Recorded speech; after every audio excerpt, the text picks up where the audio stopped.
ով փորձում է ջնջել կամ կասկածի տակ առնել հայոց ցեղասպանության իսկությունը, նզովյալ պիտի լինի սերնդեսերուն։ Ով փորձում է ջնջել պատմական մեր հիշողությունը,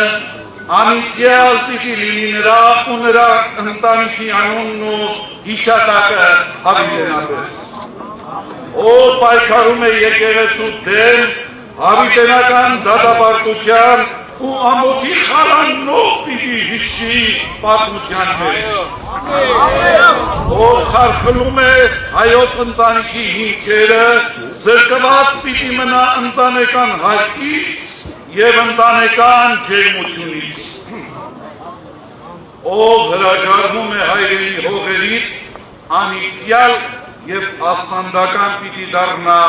եղբայրասպան Կայենի նման։